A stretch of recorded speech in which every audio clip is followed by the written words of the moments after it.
2025 고압 1223호 사건 법정 촬영 등 허가 결정에 관해서 고지하겠습니다. 오네요. 좀 헌법 제27조 제3항 제4항의 취지, 피고인이 널리 알려져 있는 공인으로 국민적 관심이 지대한 사안이라는 점 등을 고려하여 이 사건 선고 공판 절차의 법정 촬영 신청에 대해서 다음과 같이 허가합니다. 다음 촬영 일시, 금일 제13회 공판기일 개시 시부터 종료 시까지. 촬영 장소, 이 법정인 서관 중법정 311호. 촬영 주체 법원. 촬영 및 중계 방식, 영상용 카메라를 이용한 촬영 및 생중계, 그리고 기술적 사정에 따른 다소의 지연이 있을 수 있습니다. 촬영 기기는 법원 자체의 영상용 카메라입니다. 그리고 재판장은 재판 중계로 인하여 국가의 안전보장 또는 안녕 질서를 방해하거나 선량한 풍속을 해할 염려가 있을 때 법정 질서 유지를 위하여 필요하다고 인정하는 때에는 촬영 중계를 일시 중단시킬 수 있습니다. 또한 소송관계인의 변론권, 방어권, 기타 권리의 보호, 법정의 질서 유지 또는 공공의 이익을 위하여 촬영 및 중계 등의 시간, 방법을 제한하는 등 필요한 조치를 할 수 있습니다. 구속 피고인에 대한 촬영 등 행위는 수갑 등을 풀어 불구속 상태로 한 후에 합니다. 그리고 금일 공판 개정에 앞서서 법정 질서 유지와 관련한 안내 말씀을 드리겠습니다. 법원조직법 제58조에 의하여 재판장은 법정의 존엄과 질서를 해칠 우려가 있는 사람의 입정 금지 또는 퇴정을 명할 수 있고, 그 밖에 법정의 질서 유지에 필요한 명령을 할 수 있습니다. 이러한 재판장의 명령에 위반하는 행위를 하거나 폭언, 소란 등의 행위로 법원의 심리를 방해하거나 재판의 위신을 현저하게 훼손한 사람에 대하여는 20일 이내의 감치에 처하거나 100만 원 이하의 과태료를 부과할 수 있습니다. 따라서 재판이 진행되는 동안 질서를 유지하여 주시기 바랍니다. 이제 2025 고압 1223호 사건 선고 공판을 진행하겠습니다. 관련법에 따라서 속기하도록 하겠습니다. 먼저 소송 관계인 출석 확인하도록 하겠습니다. 특별검사님 어떻게 나오셨죠? 성함 혹시? 특별검사국 김형근, 박노수, 검사 신건호, 김호성, 홍지화, 이상직, 박기태, 남도현, 김유한 검사 출석했습니다. 다 해서 몇 분 오신 거죠? 9명 왔습니다. 그럼 총 몇 분이신가요? 10분. 11분. 네, 그리고 변호인 측에서는 종전대로 유정아 변호사님, 그다음 최명성 변호사님, 최지호 변호사님. 마이크 잘 안 들리나요? 피고인 들어오시라고 하시기 바랍니다.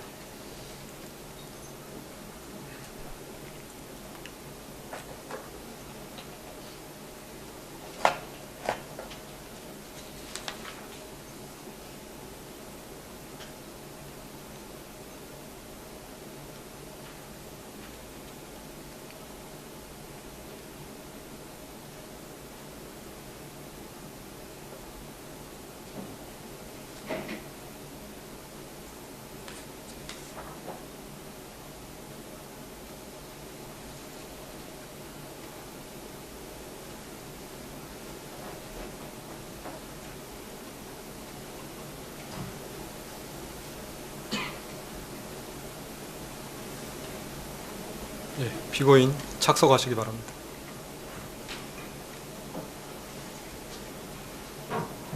판결 선고는 피고인 착석 상태로 진행하도록 하겠습니다. 진행하도록 하겠습니다. 판결 선고에 앞서 몇 말씀 드리겠습니다. 옛말에 형무등급 그리고 추무리불량이라는 말이 있습니다. 법의 적용에는 그 적용을 받는 사람이 권력자이든 아니면 권력을 잃은 자이든 예외나 차별이 없어야 합니다. 마찬가지로 무죄 추정의 원칙이나 인 두비오 프로레오, 즉 불분명할 때에는 피고인의 이익으로와 같은 법의 일반 원칙도 피고인이 권력자라 하여 혹은 권력을 잃은 자라 하여 다르게 나누어 적용될 수 없습니다. 그것이 공정한 재판의 전제일 것입니다.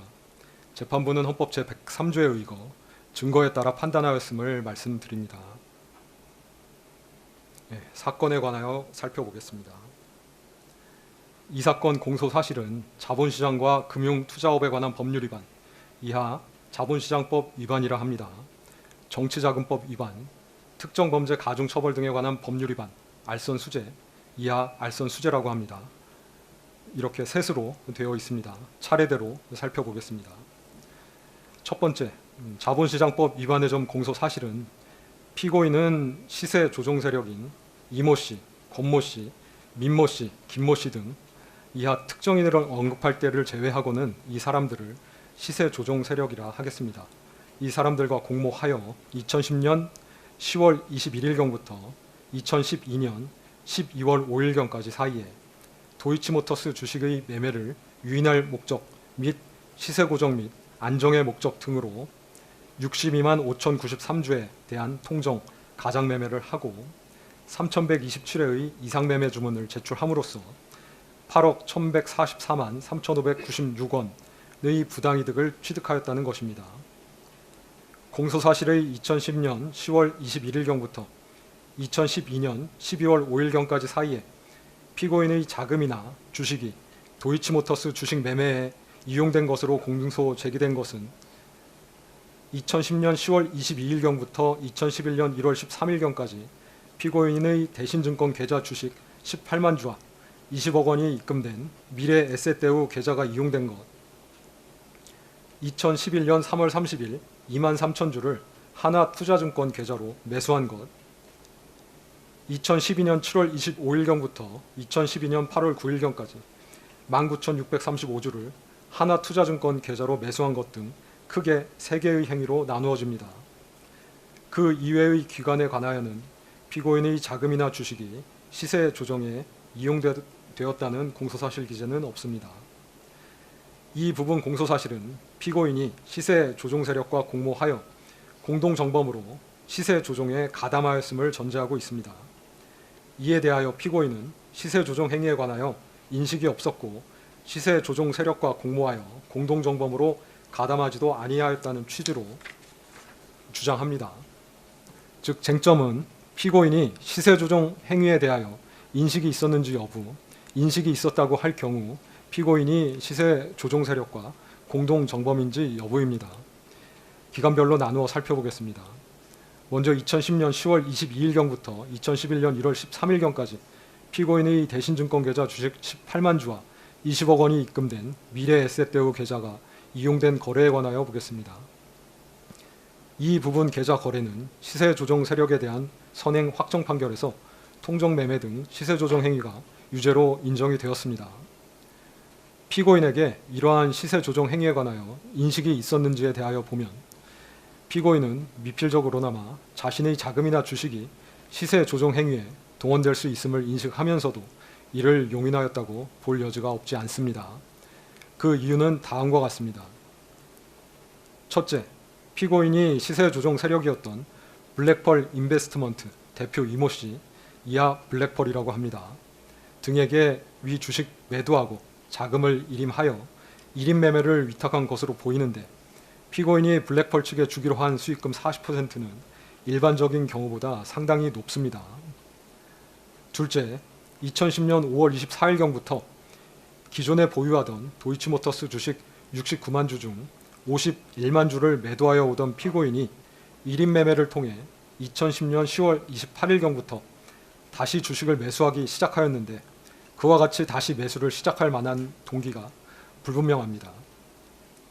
셋째, 2010년 10월 28일경에서 11월 1일경 사이 피고인의 대신증권 계좌에서는 주식 18만 주가 매도되는 사이 피고인의 미래에셋대우 계좌에서는 같은 시기에 더 높은 평균 단가로 주식 11만여 주가 매수되었는데 굳이 이와 같은 양태로 주식을 매매할 이유가 없습니다. 피고인이 증권사를 통해 위와 같은 매매를 확인할 수 있는 상황에서 이러한 매매 양태에 대하여 의문을 가질 수 있었다고 보입니다. 넷째, 피고인이 홈 트레이딩 시스템 거래 관련하여 증권사 직원과 통화를 하면서 자신의 통화가 녹음되는 것을 염려하였는데 정상적인 거래라면 굳이 그와 같이 염려할 이유가 없어 보입니다. 다섯째, 그동안의 수사기관 진술에 일관성이 없습니다. 다만 시세 조정 행위에 대한 인식이 있다고 하더라도 공동정범이 성립하기 위하여는 공동가공의 의사, 즉 공범 사이의 의사의 결합이 있어야 합니다. 이는 공동의 의사로 특정한 범죄 행위를 하기 위하여 일체가 되어서 역할 분담을 통해 서로 다른 사람의 행위를 이용하여 자기의 의사를 실행에 옮겨야 함을 말합니다.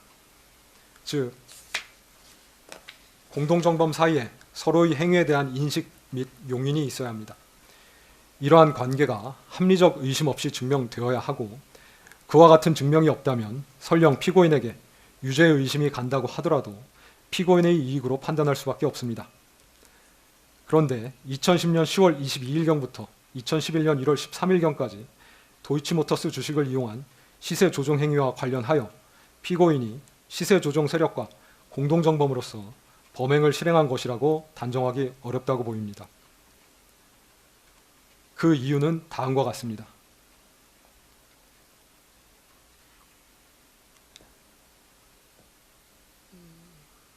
첫째, 속기사님, 제가 나중에 스크립트 드릴 테니까 안 하셔도 됩니다. 첫째, 시세 조종 세력 중 누구도 피고인에게 시세 조종에 관하여 직접 알려준 바가 있다고 진술하는 사람이 없어서 피고인이 시세 조종에 있어서 어떠한 역할을 수행하였는지에 관한 자료가 없습니다.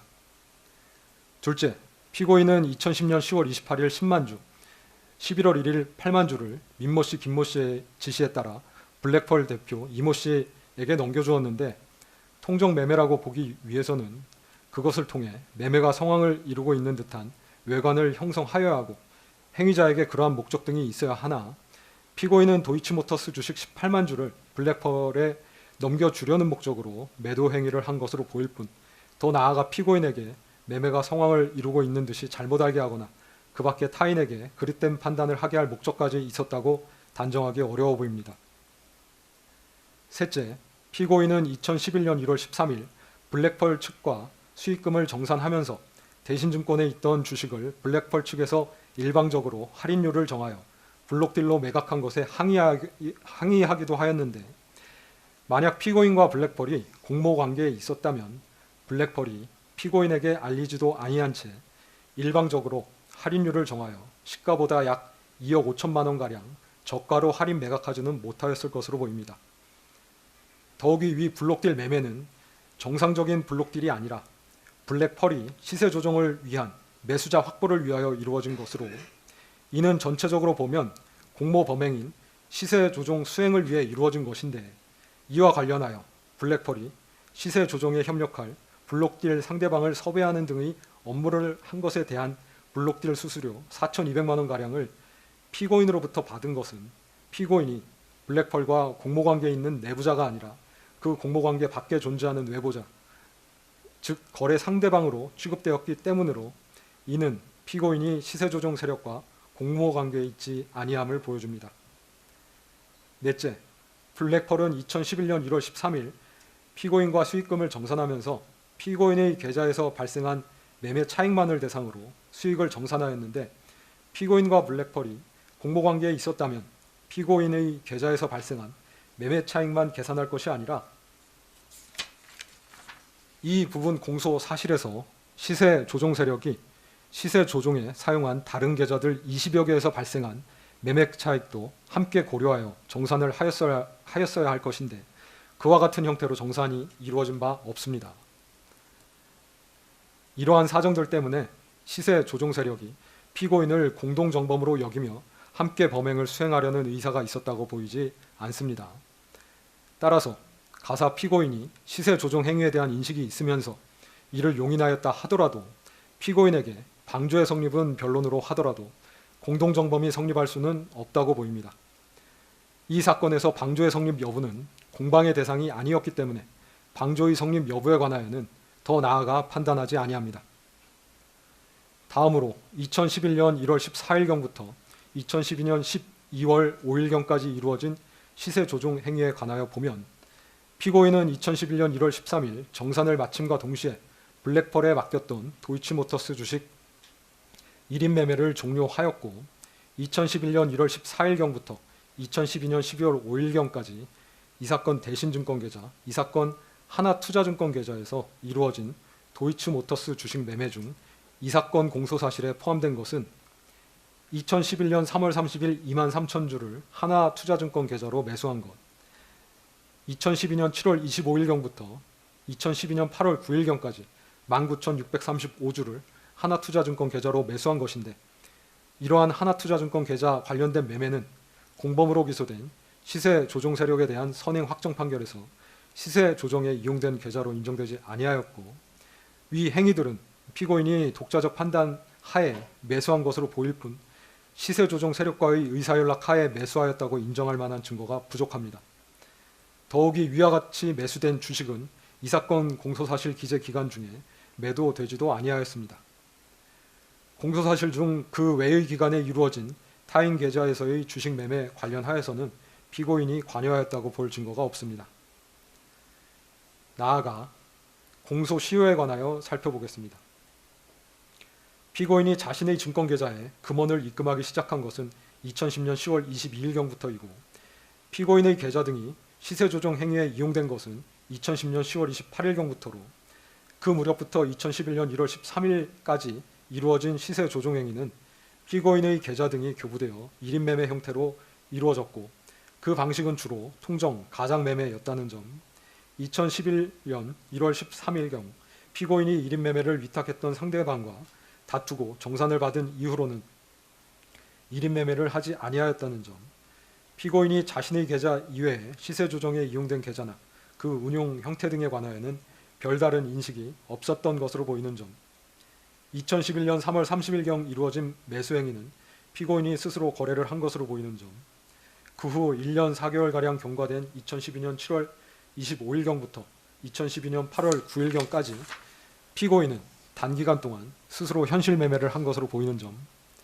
그 이외의 기간에는 피고인의 계좌나 자금이 이 사건 시세 조정 행위에 이용된 것은 없는 것으로 보이는 점 등을 종합하여 보면 2010년 10월 22일경부터 2011년 1월 13일경까지 이루어진 행위, 2011년 3월 30일경 매수 행위, 2012년 7월 25일경부터 2012년 8월 9일경까지 이루어진 행위는 주식거래의 주체 및 운용 형태, 시간적 이격 등에 비추어 그 전체에 대하여 범위의 단일성과 계속성이 인정된다고 보기 어려우므로 2010년 10월 22일경부터 2011년 1월 13일경까지 이루어진 행위, 2011년 3월 30일경 매수 행위, 2012년 7월 25일경부터 2012년 8월 9일경까지 이루어진 행위는 각각 별개로 공소시효가 진행한다고 봄이 상당합니다.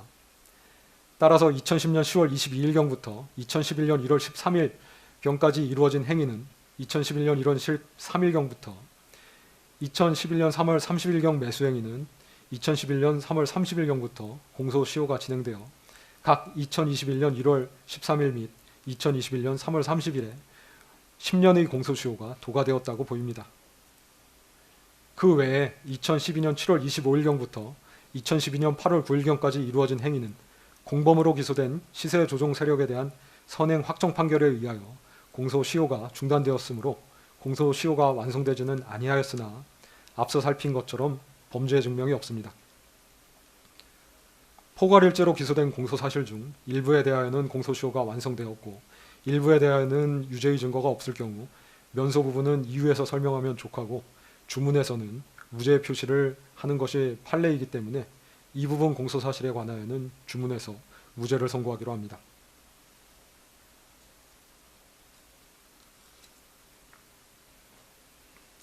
두 번째, 정치자금법 위반의 점 공소사실은 피고인은 윤석열과 공모하여 명태균으로부터 2021년 6월 26일경부터 2022년 3월 8일경까지 사이에 공표 36회 및 비공표 22회 등 여론조사 58회를 무상으로 제공받아 정치자금법이 정하지 아니한 방법으로 여론조사 비용 총 합계 2억 7,440만 원 상당의 재산상 이익을 얻었다는 것입니다.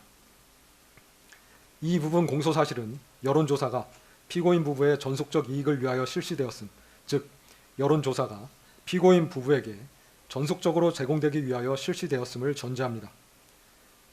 명태균이 대통령 선거 후보들에 대한 여론조사를 실시하고 이에 관한 결과를 문자 등으로 피고인 부부에게 14회가량 제공하였던 점, 명태균이 피고인 부부에게 김영선의 국회의원 선거 공천을 수차 부탁하였던 점, 결과적으로 김영선이 국회의원 선거 공천을 받았던 점 등을 종합하면 명태균이 무상으로 여론조사 결과를 피고인 부부에게 제공하였고, 그 대가로 피고인 부부가 영향력을 행사하여 김영선이 국회의원 선거 공천을 받은 것은 아닌가 의심이 가기는 합니다.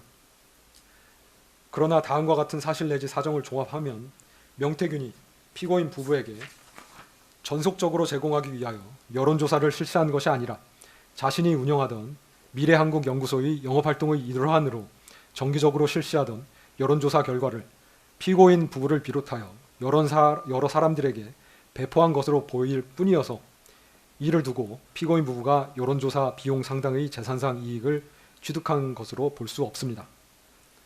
첫째, 피고인이 명태균이 운영하는 미래한국연구소 또는 여론조사 기관인 P&R과 여론조사에 관하여 계약을 체결한 바 없습니다. 피고인과 미래한국연구소 또는 그 의뢰를 받아 여론조사를 하는 기관인 P&R 사이에 여론조사 관련하여 계약서 등 계약이 체결되었다고 볼 만한 증거가 없습니다. 더욱이 윤석열이 국민의힘 대통령 선거 후보자로 결정된 이후의 여론조사 관련 계약은 피고인이 개인적으로 할 것이 아니라 대통령 후보 선거 캠프에서 담당하였을 법한데, 대통령 후보 선거 캠프에서 미래한국연구소나 P&R과 계약을 체결하였다고 볼 만한 사정은 보이지 아니합니다. 관련자 진술에 의하면 명태균은 처음에 의뢰받지도 아니하고 정치인에 대한 여론조사를 진행하다가 일정한 시점이 되면 그 결과를 전달하면서 당사자와 접촉하여 계약을 이끌어내는 영업 방식을 취한다는 것인데, 명태균이 이러한 방식으로 계약을 이끌어낸다고 하더라도 여론조사로 인하여 이익을 얻는 주체와 계약서를 작성할 법한데, 이 사건에서 명태균이 피고인 부부와 계약서를 작성한 바가 없습니다. 명태균은 국민의힘 관련 기관인 여의도 연구원과는 2021년 4월 및 5월경 각각 여론조사에 관하여 계약서를 작성하였는데, 비슷한 시기인 2021년 6월경 피고인 부부를 만났으면서도 피고인 부부와는 여론조사에 관하여 계약서를 작성한 바가 없습니다. 나아가 구두로 혹은 묵시적으로 계약이 체결되었다고 볼 증거도 없습니다. 둘째, 여론조사의 실시 여부 및 방법, 여론조사 결과의 공표나 배포 등에 관하여 명태균이 피고인의 지시를 받았다는 자료가 없습니다. 여론조사 비용 상당의 이익이 피고인 부부에게 귀속되었다고 보려면 그 이익이 피고인 부부에게 전속적으로 귀속된다고 평가될 수 있어야 합니다. 즉, 명태균이 여론조사에 관하여 피고인 내지 그 부부의 지시를 받았어야 그 이익이 피고인 부부에게 전속적으로 귀속된다고 평가할 수 있을 것인데, 그러한 증거가 없습니다.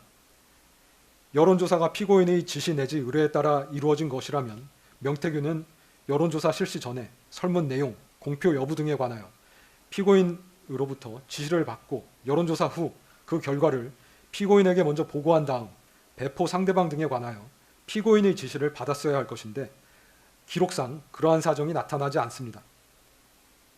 오히려 여론조사 수행 방식에 대한 의사결정을 명태균이 하였고, 여론조사 공표 여부나 배포 상대방도 명태균이 정한 것으로 보입니다. 피고인 부부에게만 제공된 여론조사는 3회에 불과하고 나머지는 다른 사람들에게도 함께 제공되었습니다. 즉, 피고인 부부는 명태균이 실시한 여론조사 결과를 배포받는 상대방들 중 하나였을 뿐 여론조사 결과가 전속적으로 귀속되는 주체였다고 평가되지 않습니다. 셋째, 명태균은 피고인 부부를 만나기 전부터 미래한국연구소의 비용으로 여론조사를 실시하고 있었습니다. 이와 같이 미래한국연구소의 비용으로 여론조사를 실시한 이유는 그 홍보 효과를 통해 미래한국연구소가 얻는 이익이 있었기 때문으로 보입니다. 미래한국연구소를 실질적으로 운영한 명태균은 피고인 부부와 2021년 6월 18일경 처음 만났는데, 그 이전인 2021년 4월 18일경부터 미래한국연구소의 비용으로 여론조사를 정기적으로 실시하여 이를 머니투데이를 통해 공표하였고, 머니투데이를 통한 여론조사 공표는 같은 해 7월 3일까지 11회 계속되었습니다. 머니투데이는 미래한국연구소와 공동으로 여론조사를 하다가 자체적인 판단에 따라 공동 여론조사를 중단하였고, 이에 미래한국연구소는 여론조사를 공표할 언론 매체인 뉴데일리와 다시 계약을 체결하게 되어 2021년 7월 28일부터 같은 해 12월 4일까지 총 17건의 여론조사를 미래한국연구소의 비용으로 실시하여 뉴데일리를 통해 공표하였습니다. 즉 뉴데일리를 통해 공표된 여론조사도 원래 머니투데이를 통해 정기적으로 공표하려던 것으로 피고인 부부를 만나기 이전부터 이미 예정되어 있었던 것으로 보입니다. 이와 같이 미래한국연구소의 명태균이 자발적으로 여론조사를 한 이유는 이러한 여론조사를 함으로써 미래한국연구소가 얻는 이익이 있었기 때문으로 보이는데, 공표용 여론조사의 경우 여론조사가 공표됨으로써 홍보 효과가 발생하여 이를 보고 미래한국연구소에 여론조사를 의뢰하는 경우가 있었기 때문입니다. 또한 명태균은 스스로의 정치적 성향에 기인하여 영업을 위해 정치 판세를 읽고 분석하기 위해 자발적으로 여론조사를 실시할 동기도 있었던 것으로 보입니다. 이러한 분석을 토대로 피고인 부부에게 선거 관련한 상담 및 조언을 하면서 선거를 도운 것으로 보이는데, 명태균이 피고인 부부에게 선거 관련한 상담 및 조언을 하였다고 하여 그것을 두고 여론조사 비용 상당액의 이익을 피고인 부부가 얻은 것으로 볼 수는 없습니다. 넷째, 명태균은 여론조사 비용을 다른 방법으로 이미 충당한 것으로 보입니다. 명태균은 김영선의 소개, 대선 여론조사 공표를 통한 홍보 등으로 김종인, 이준석, 피고인 부부 등과 알게 되어 그들과 친분이 있는 듯한 외관을 형성하였습니다. 그리고 이러한 외관에 기대어 차후 이루어질 지방자치단체 관련 선거 등에서 국민의힘으로부터 공천을 받게 해주겠다며 지방자치단체 관련 선거에 입후보하려는 사람들로부터 여론조사 비용에 상당한 금원을 지급받아 이를 여론조사 비용에 충당하려 하였던 것으로 보입니다. 실제 이 사건 여론조사 비용은 지방자치단체 관련 선거에 출마하려는 예비 후보자들로부터 받은 2억 4천만 원가량 및 그 외 여론조사를 의뢰한 사람들로부터 받은 돈으로 이미 충당되었던 것으로 보입니다. 다섯째, 명태균이 피고인에게 2022년 3월경 엑셀 파일로 작성된 비용 집계표를 제시하면서 비용 청구를 하였을 것으로 보이지 않습니다. 2022년 3월경 엑셀 파일에 기재된 비용은 과도하게 계산되어 있습니다. 2022년 3월 9일 대통령 선거 이후 그달 하순경 명태균은 피고인을 만난 것으로 보이는데, 막 대통령으로 당선된 사람의 배우자에게 허위 내용이 기재된 서류로 비용을 청구한다는 것은 납득하기 어렵습니다. 즉 엑셀 파일은 명태균이 자신이 비용을 들여 여론조사를 하고 정치 판세를 분석하면서 선거에 도움을 주었음을 나타내기 위한 것일 수는 있어도 그것을 가지고 피고인에게 여론조사 비용을 청구하려 하였을 것으로 보이지는 않습니다. 여섯째, 여론조사의 대가로 김영선에 대한 공천을 약속받은 것으로 단정하기도 어렵습니다. 명태균은 강모 씨, 김모 씨 등에게 2022년 5월 2일경 공천은 김건희 여사의 선물이라고 이야기하였습니다. 즉 명태균은 2021년 3월 말경 피고인으로부터 여론조사 비용을 받는 대신 김영선에 대한 공천을 약속받았다는 취지로 강모 씨, 김모 씨 등에게 이야기한 것으로 보입니다.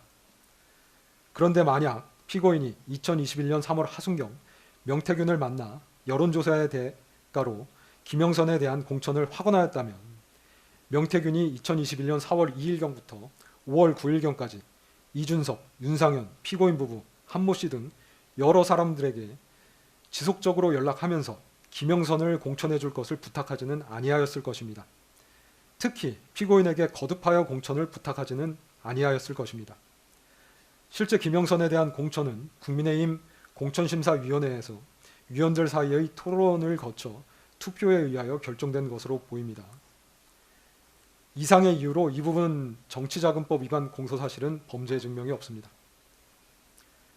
세 번째, 알선 수재의 점 공소사실은 피고인은 전성배와 공모하여 윤영호로부터 윤석열 대통령의 직무와 관련하여 통일교의 각종 프로젝트와 행사에 대한민국 정부가 예산 등을 지원해달라는 요청과 함께 2022년 4월 7일경 802만 원 상당의 샤넬 가방과 엑스불상의 천수삼 농축차를 2022년 7월 5일경 1271만 원 상당의 샤넬 가방과 X불상의 천수삼 농축차를 2022년 7월 29일경 6,220만 원 상당의 그라프 목걸이를 제공받아 대통령 등 공무원의 직무에 속한 사항의 알선에 관하여 합계 8,293만 원 상당의 금품을 수수하였다는 것입니다.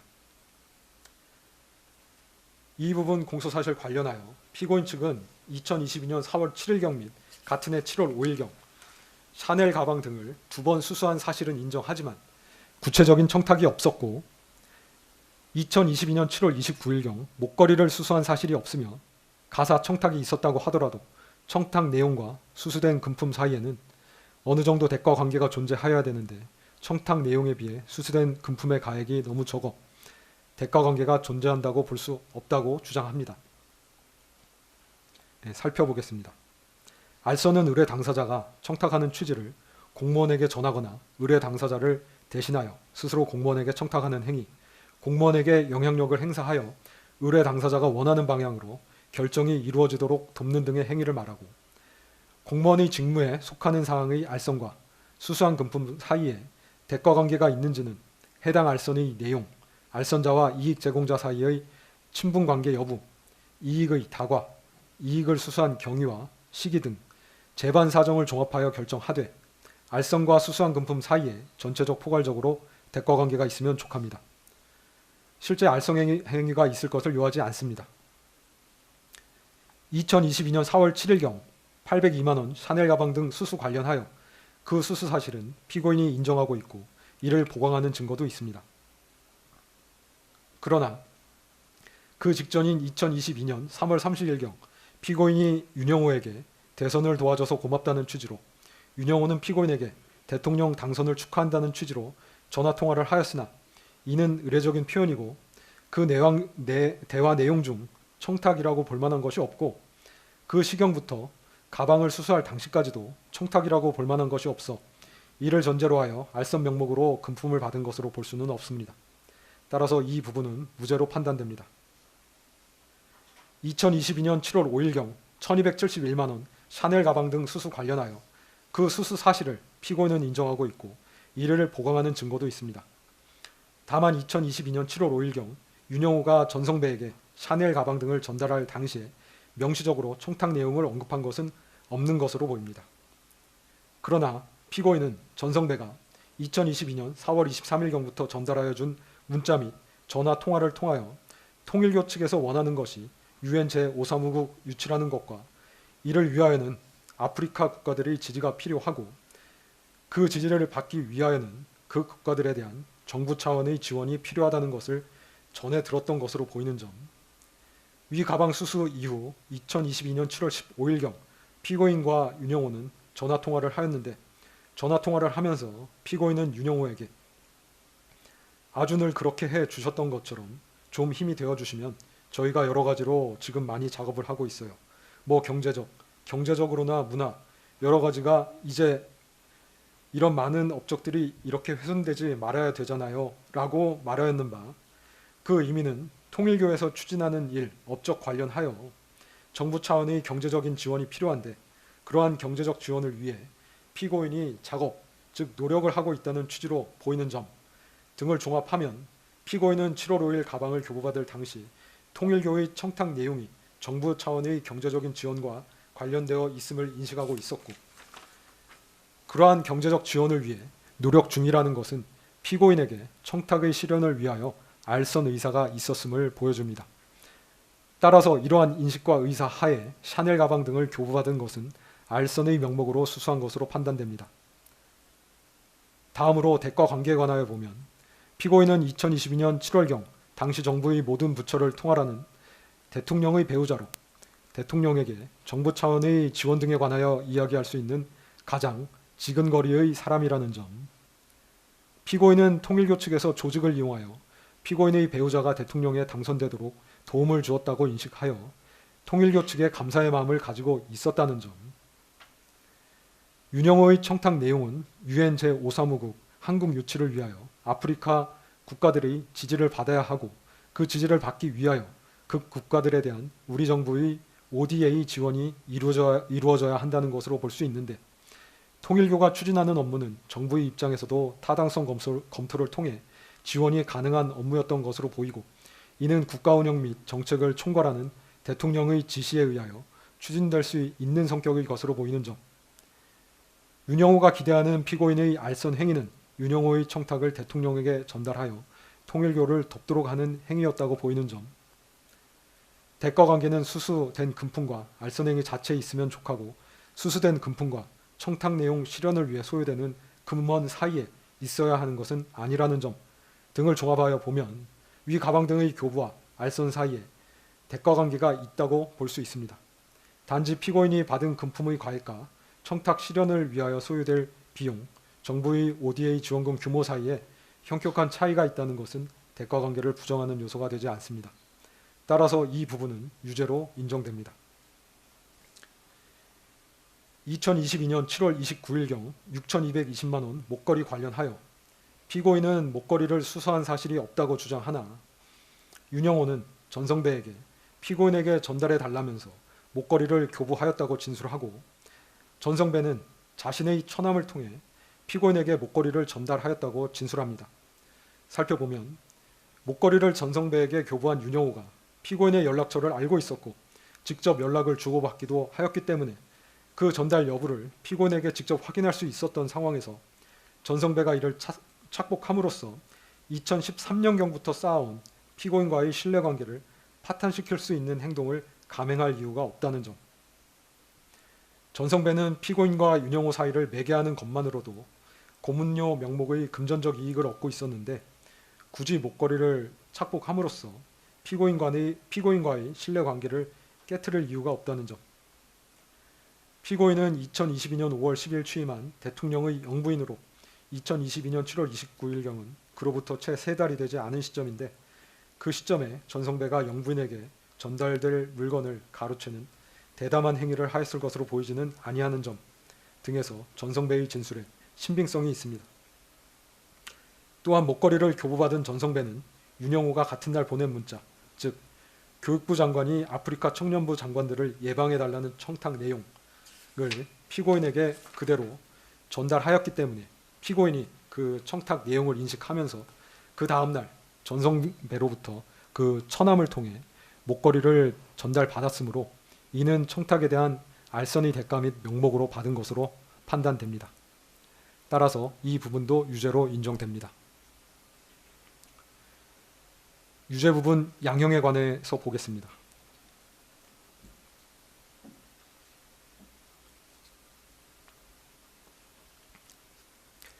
대통령에게는 헌법에 기초한 광범한 국정 운영 권한이 부여되어 있습니다. 대통령 배우자인 영부인에게는 법령상 그러한 권한이 부여되어 있지는 아니합니다. 그렇지만 영부인은 대통령의 가장 가까운 곳에서 대통령에게 지대한 영향을 미칠 수 있고 대통령과 함께 나라를 대표하는 상징적인 존재입니다. 그에 걸맞은 처신이 필요하고 기본적으로 높은 청렴성과 연결성이 요구됨은 두말할 나위가 없습니다. 솔선수범을 보이지는 못할 망정 국민에 대하여 반면교사가 되어서는 아니 될 일입니다. 국가와 사회가 발전하기 위한 토대 중 가장 중요한 요소 가운데 하나가 공정입니다. 모든 일은 불편부당하게 공정하게 처리될 수 있어야 한다는 믿음이 사회를 올바른 방향으로 움직이게 합니다. 이러한 공정을 해하는 것이 부패입니다. 부패는 금전적 청탁과 필연적으로 결부됩니다. 물론 영리추구는 거기에 인간의 본성이기는 합니다. 그러나 지위가 영리추구의 수단이 되어서는 아니 됩니다. 권력에 대한 금권의 접근은 다반사일 수 있습니다. 그렇기 때문에 지위가 높을수록 이를 의식적으로 경계해야 합니다. 그런데 피고인은 자신의 지위를 영리추구의 수단으로 오용하였습니다. 윤영호가 전성배를 통해 피고인에게 한 청탁은 금품을 결부시키지 아니하고도 입안이 검토될 수 있는 성질의 것들로 보입니다. 그럼에도 피고인은 이러한 청탁과 결부되어 공여된 고가의 사치품을 뿌리치지 못하고 수수한 다음 이를 가지고 자신을 치장하는 데 급급하였습니다. 거미불로 화이불치라는 말처럼 굳이 값비싼 재물을 두르지 않더라도 검소하게 품위를 유지할 수 있습니다. 또한 피고인은 금품의 수수 관련하여 금품의 전달에 관여한 주변인들에게 허위 진술을 지시하기도 하였습니다. 이러한 점들은 불리한 양형사유로 고려합니다. 다만 위와 같은 금품의 수수를 피고인이 먼저 요구한 바는 없습니다. 피고인이 윤영호의 청탁을 배우자인 대통령에게 전달하여 그 청탁을 실현시키려고 하였다는 정황은 발견되지 아니합니다. 뒤늦게나마 가방 등을 공여받은 자신의 사려 깊지 못한 행동에 대하여 일부 자책하며 반성하고 있습니다. 별다른 범죄 전력이 없습니다. 이러한 점들은 유리한 양형사유로 고려합니다. 그 밖에 피고인의 연령, 직업, 성행, 가족관계, 범행의 경위, 범행 후의 정황 등 이 사건 기록 및 변론에 나타난 모든 양형 요소를 종합적으로 고려하여 형을 정하였습니다. 그리고 유죄로 인정된 부분 중 압수된 목걸이는 몰수하고 몰수되어야 할 가방과 천수삼 농축차는 현재 몰수가 불가능하여 그 가액을 추징합니다. 이에 다음과 같이 선고합니다. 피고인은 자리에서 일어서 주시기 바랍니다.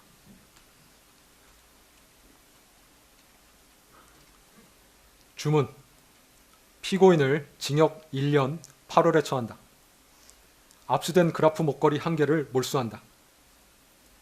피고인으로부터 1281만 5천 원을 추징한다. 위 추징금에 상당한 금액의 간합을 명한다. 자본시장과 금융투자업에 관한 법률 위반의 점, 정치자금법 위반의 점, 2022년 4월 7일경 특정범죄 가중처벌 등에 관한 법률 위반, 알선수재의 점은 각 무죄. 피고인은 판결에 대하여 일주일 내에 이 법원에 항소장을 제출해서 항소를 제기할 수 있습니다.